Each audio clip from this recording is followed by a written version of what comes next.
Welcome to the Transformative Principal. I am your host, Jethro Jones. You can find me on Twitter at Jethro Jones. And I want to take a minute and just invite you to look at the possibility of coming up to Alaska and teaching or leading in a school or district up here. If you want to connect with me and figure out how you can make the transition up here, I'd be happy to talk to you. Right now, my superintendent position is open, so somebody who wants to make a change and make a real impact to the people of Kodiak, come on up and check that out. And there's always other opportunities. So please take a minute and connect with me, and let's figure out how to get some great educators up here in Alaska. Welcome to Transformative Principal. I am excited to continue my conversation with Don Wettrick. You are definitely in for a treat today as we talk about innovation and how we can do that better in our schools. What I really like about this is that he talks about the stages from innovation to entrepreneurship. And I think that is a key piece that is really powerful. So I hope you enjoy this. Thank you so much for listening to the Transformative Principal. And please share this with somebody who you think would benefit from it. Somebody who is already innovative or needs to be innovative. Share it. Let's make sure that we help our school system get better.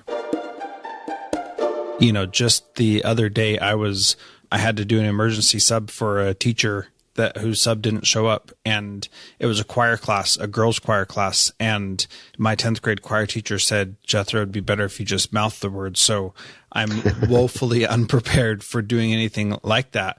And my emergency lesson plan for that was, without anything from the teacher, was to have them figure out what the best song ever was. And I figured they're all in choir, that should be interesting to them. You would not believe the resistance that I got from making that simple request. And they're like, well, what does it mean to be the best? Like, how do we know? And where do we go to decide who says it's the best? I'm like, well, you decide what's the best. And they're like, can it be any song? And I said, no, it can only be the best song. And they're like, well, that's like, is this song okay? Is this school appropriate? And I was like, I don't know. You tell me. Is school appropriateness a qualification of what you think the best song is? Anyway, just like this crazy thing that was so difficult to get them to buy into the practice of just figuring out what the best song in the world was. And, you know, that shouldn't be that difficult, but even our kids understand that we are focused on standards and rubrics and things like that. How do you deal with those things? And maybe you don't have any standards in your class, but, you know, in every other class, we have these standards of, you know, geography has, you need to know different political borders, whatever. I put the ownership onto their lap, right? So the way I used to, I'm doing air quotes, get away with this, because that was the first question I was asked. My first couple of years of doing this class, people were like, how are you getting away with this? And I said, and here's my little secret, is that I likened it to when I was a kid and I really wanted an Atari 2600, right? And so around November, and I kept talking to my mom about hand-eye coordination. It was bogus probably, but I kept substantiating why I needed an Atari. Same thing. If a kid really wants to work on something, I'm telling them, all right, fine, substantiate it. Go through the standards, go through Common Core, go through the state of Indiana, whatever, and tell me how you're going to get away with doing this. And it was the difference between ownership and buy-in. I mean, they'll buy into it, but if they own it, they're like, and so they're going through like, did you know that I'm actually knocking out this standard by working on this project? Great. List it. Hey, they know the standards now. And there's this joke that we play in a lot of schools, and I've got to give it to Noblesville that they're not like this. But there's, you know, we put the standard up on the board. So when the principal comes in, like, oh, you're covering the standards. No, you put a number up on the board, and it means nothing to the kids. But you're doing it because we're being compliant, right? So all of a sudden when they go, look, I really want to code this app. Great. What standard are you knocking out? They're like, they start looking up and they tell me which ones. You know, career and college readiness or whatever. And so that is the way we kind of do what we do. Now, ironically enough, my principal now doesn't force us to do that because he's like, I see the value in it. You don't need to jump through that hoop. Some teachers that are just trying to do, starting off with a Genius Hour 20% time, or I really want an innovation class in every high school in America. But if they're doing it, that may be their golden ticket. That may be the way to get the superintendent or principal relaxed a little bit to say, you know, how is this class knocking out standards? How are we knocking out standards? We were knocking out standards of areas I didn't teach. And I thought it was wonderful So yeah, we little by little, that's kind of the way we convinced other people and got away with it. Yeah. And I love that example. That's the reality that I keep coming back to. We have a inquiry class at my school where it's a Eastern Hemisphere geography or history class. But the idea is for the kids to do their own thing, figure out their own standards and do a lot of what you're talking about. But we're playing with it to see how they can make that happen for themselves. And as you can imagine, meeting some resistance where they have a specific group of standards they have to meet, and they don't know if they really have permission to really do whatever they want. So when, in the first couple of weeks of school, when kids were building pyramids in Minecraft, they were kind of like looking over their shoulder, like, when am I going to be told this isn't okay anymore? Yeah. And I think that's why, even though I teach this high school course, I probably consult with and work more with elementaries now, because if you're taking a long-term approach at this, that it's got to begin there. So if we have more, first, second, third, fourth, fifth grade classes start to have this time built in the day, then school starts becoming more to what it was intended to do, learning things. Not things that you have to learn, but also things that you want to learn, like you said, on like an inquiry based. So by the time they're in middle school, it won't seem like you won't get these reactions of them looking over your shoulder like, is it okay if I play Minecraft? Is it cool? Is he going to bust me? No, I want you to. I want you to try out things. I want you to deliberately not be successful. Because if you try something and you're good on your first try, it really wasn't hard. Now, was it? So once these conditions, their mindset gets right, and once their mindset's right, then they're off and running. Then they're honestly really, really disruptive change agents. However, the negative side of this, and there is a negative, so there's two negatives. Number one, when you offer them this kind of environment, grades go down in other classes. I hate to admit it. Suddenly they start seeing life on the other side and go, wait. Why do I have to spend this much time working on something that I don't like? And it causes a rift with other teachers. And I don't, and it's better now, but, when I first started this, I was too stupid to see it. But it also creates, I hate to say this, it creates some monsters at times, because the kids will get really full of themselves. And they're like so empowered that they're like, almost becoming presumptuous, and it can make things awkward for sure. But I would rather them go, hey, I'm a pretty big deal. You need to work with me, over I'm nobody and no one will want to get back with me. I'd rather them err on the side of arrogance. Yeah, it's much better for them to say, I want to talk to Elon Musk, than to say, I want to read on the internet about batteries. Right. Yeah, absolutely. Yeah. You're right. Absolutely. I'd rather have that problem. Yeah, absolutely. So when it comes to changing students' mindsets about this, what are some of the things that you do to help? And when I'm talking about kids, I'm also talking about how do you change teachers' mindsets so that they're willing to give this time to their students also, because they have an avalanche of things that are coming down that they have to be focusing on as teachers. That answer was, I'll be honest, it's been harder than I thought.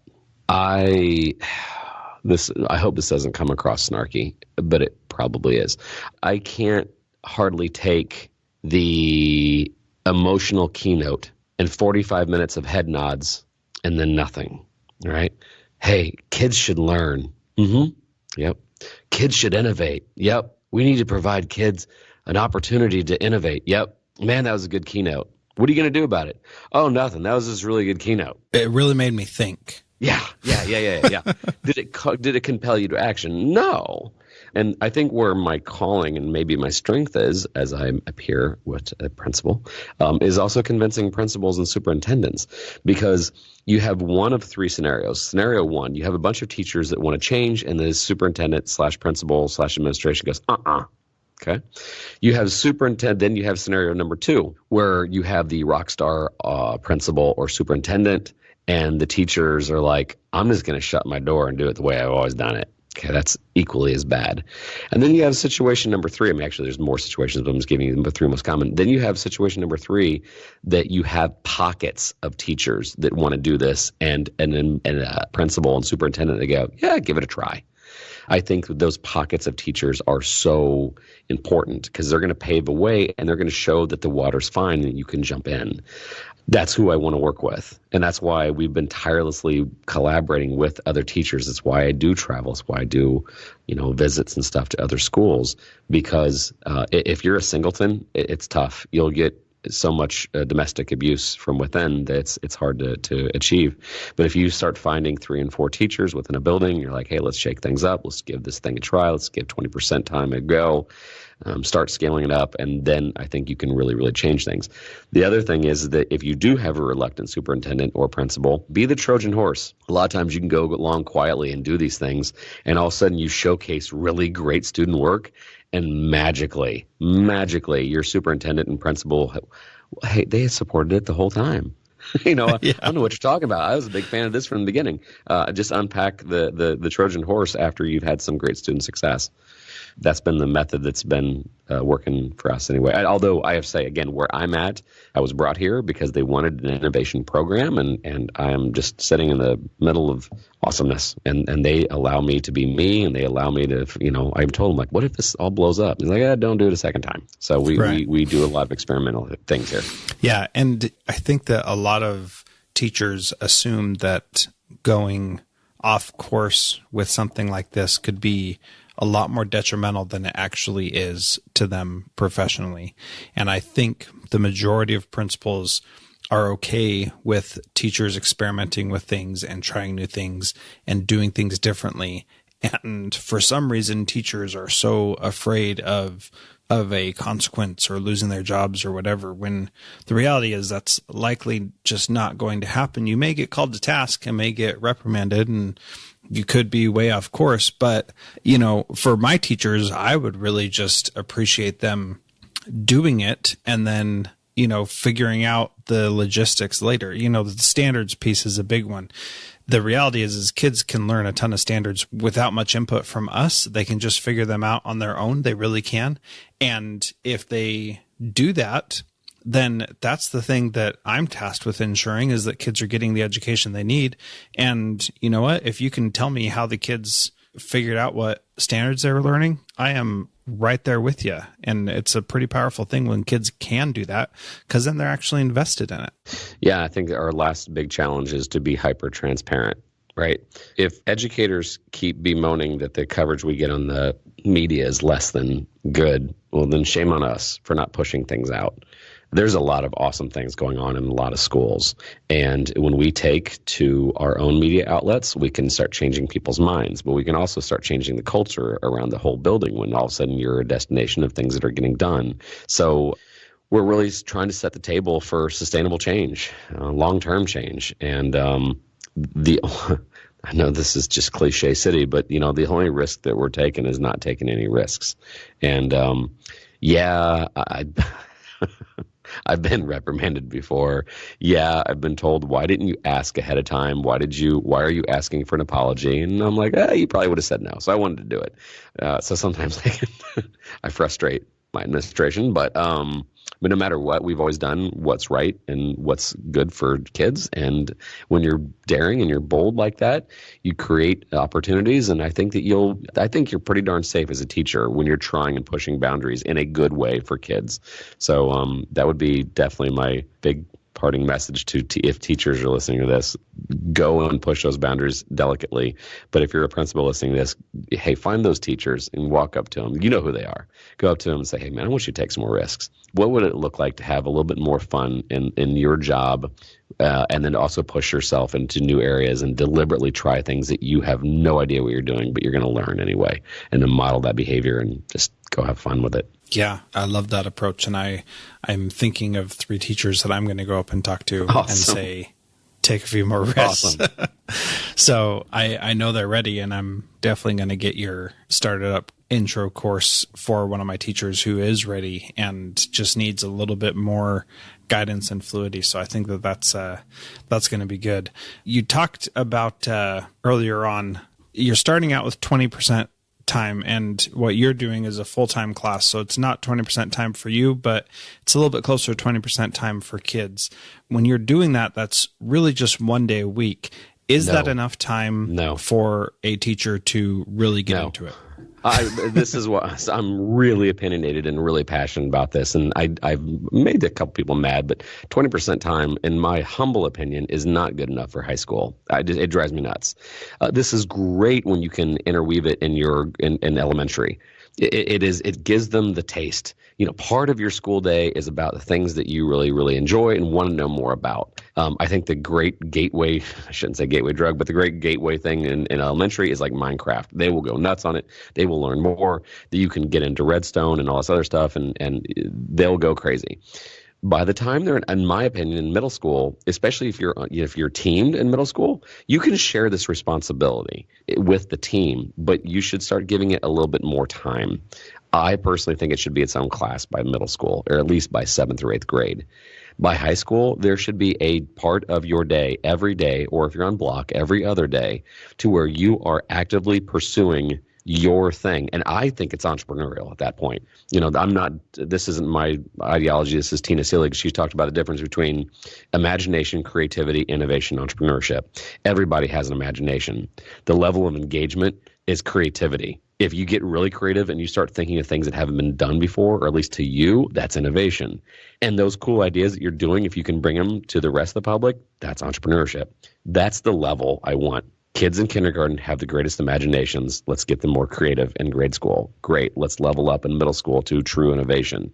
Great. By high school, they can be true innovative entrepreneurs, not entrepreneurs selling lemonade. And I love those lemonade day things. But imagine, like, we have this tax-based hub that people can get together and exchange the greatest ideas in the world. And instead of being in isolation and being in competition with each other and to see who has the best GPA, we could have an innovative hub that is tax funded and come up with some of the greatest ideas for your town that you've ever dreamed of, if we give them the resources and the time to do it. Or we can just have them sit in isolation and compete against one another. I mean, and not to say that bashes all classes. I still think I still am very big fan of a lot of core classes. I'm not trying to replace, I'm only trying to enhance. I still think that they need the math and the science and the social studies, and God knows we need communication skills more than ever now. But one part of your day should be about unbridled innovation, entrepreneurship. Boom. Drop the mic. I think that is a powerful place for us to end. And now the real question is, what's one thing that we can do starting this week to be a better leader, to be a transformative principal, to make this happen? Especially if you're going to be, I'm not sure when this is airing, but there's a great time to always start off anew. January 1st, everybody has that, starting anew. If you were a principal, seriously, and try not to start rumors of you playing favorites, because we know how jealous it can get, but go to those teachers that already you're listening to this and you were half listening to me because you were stuck in, you're like, I know who's talking about. And you're already starting to formulate in your head who those 3 to 5 or 10 teachers are. Go to them and say, I got this crazy idea. I got this wacky idea. I want you to deliberately, and then fill in your own blank, the things that you really want to push them past, and let them have fun. Should they need any help, I mean this sincerely, you can contact me, Don, D-O-N, at startedupinnovation.com. The full package of all 4 of our classes aren't quite up and ready yet, but you can go to startedupinnovation.com as well and start, looking into some of the resources we have. Our podcast will be up very soon. I want you to start listening to these thought leaders in the startup world, the entrepreneur world.